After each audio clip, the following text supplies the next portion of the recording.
for your chain swinging, clang clang, and it costs a lot. Bitch, I'm always at the guala, yeah, and you are not badass beat. Keep on going till you hit the spot. Whoa, I'm a big bag hunter with the.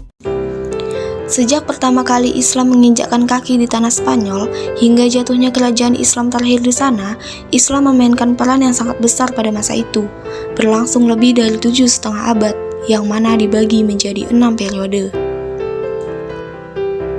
Pada periode pertama dimulai dari 711 sampai 755 Masehi. Pada periode ini Spanyol berada di bawah pemerintahan para wali yang diangkat dari khilafah Bani Umayyah yang berpusat di Damaskus. Pada periode inilah stabilitas politik Spanyol masih belum tercapai secara sempurna.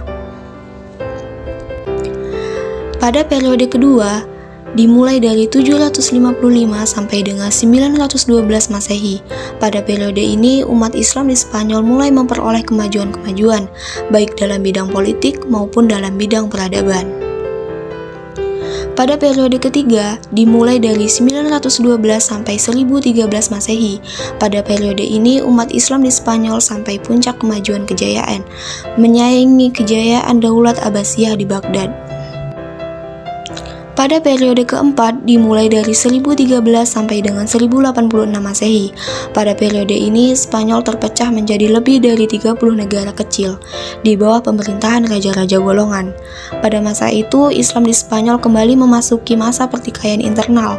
Ironisnya ketika terjadi perang saudara, ada di antara pihak-pihak yang bertikai itu minta bantuan kepada raja-raja Kristen. Melihat kelemahan dan kekacauan Islam pada saat itu, maka untuk pertama kalinya orang-orang Kristen mengambil inisiatif melakukan penyerangan.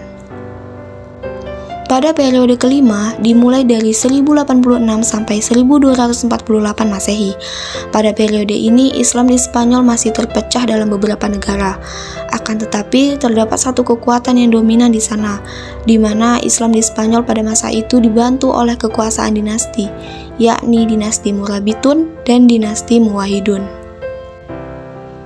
Pada periode ke-6 dimulai dari 1248 sampai 1492 Masehi. Pada periode inilah Islam mulai mengalami keruntuhan. Semuanya berawal dari konflik atau perselisihan orang-orang di sana memperebutkan kekuasaan. Terdapat persekongkolan dengan kerajaan Kristen untuk mendapatkan kekuasaan yang menyebabkan kerajaan Islam melemah. Melihat peluang itu, maka kerajaan Kristen kembali menyerang Islam sehingga membuat Islam pada masa itu menyerah. Dengan demikian berakhirlah kekuasaan Islam di Spanyol. Umat Islam pada saat itu dihadapkan pada dua pilihan, yakni mereka masuk Kristen atau tetap Islam namun harus pergi meninggalkan Spanyol.